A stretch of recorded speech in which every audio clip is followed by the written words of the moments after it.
6 kegiatan posyandu atau pos pelayanan terpadu dan manfaatnya bagi ibu dan anak.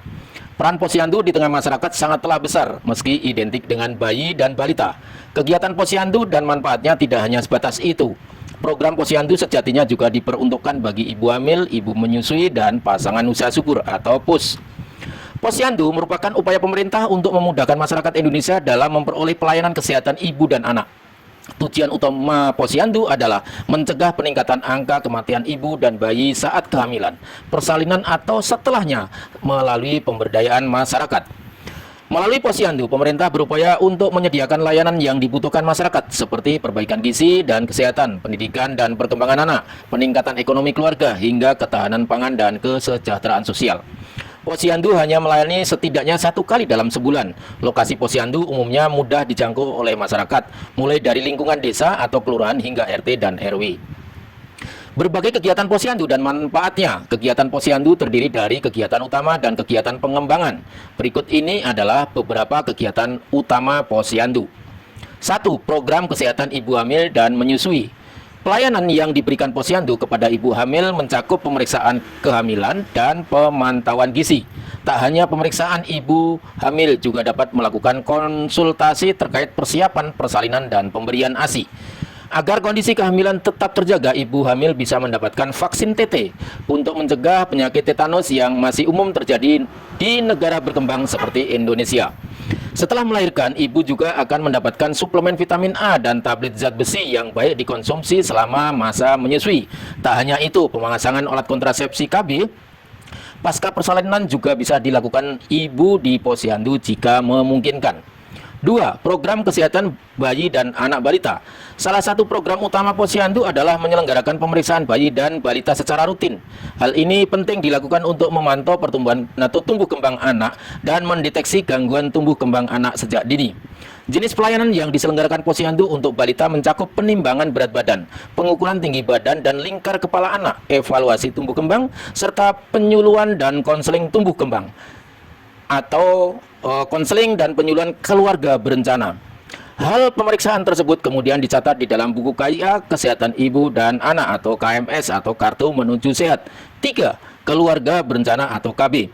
Pelayanan KB di posyandu umumnya diberikan oleh kader dalam bentuk pemberian kondom dan pil KB, sedangkan suntikan KB hanya dapat diberikan oleh tenaga medis puskesmas atau tenaga ahlinya. Apabila tersedia ruangan dan peralatan yang menunjang serta tenaga yang terlatih, di posyandu juga dapat dilakukan pemasangan IUD atau implan dan implan. 4. Imunisasi. Imunisasi wajib merupakan salah satu program pemerintah yang mengharuskan setiap anak usia di bawah 1 tahun melakukan vaksinasi. Kementerian Kesehatan Republik Indonesia telah menetapkan ada 5 jenis imunisasi yang wajib diberikan, yaitu imunisasi hepatitis B, imunisasi polio, BCG, campak, dan DPT, HB, dan HIV. Dalam hal ini, posyandu menjadi salah satu pihak yang berhak menyelenggarakan program imunisasi tersebut. 5. Pemantauan status gizi. Melalui kegiatan pemantauan gizi, posyandu berperan penting dalam mencegah risiko stunting pada anak. Pelayanan gizi di posyandu meliputi penimbangan berat dan pengukuran tinggi badan, deteksi dini gangguan pertumbuhan, penyuluhan gizi, dan pemberian suplemen. Apabila ditemukan ibu hamil dengan kondisi kurang energi kronis atau KEK, atau balita yang pertumbuhannya tidak sesuai usia, kader posyandu dapat merujuk pasien ke puskesmas. 6. Pencegahan dan penanggulangan diare. Pencegahan diare dilakukan melalui penyuluhan perilaku hidup bersih dan sehat atau PHBS. Sedangkan penanganan diare dilakukan melalui pemberian oralit. Apabila diperlukan penanganan lebih lanjut, petugas kesehatan dapat memberikan suplemen zinc.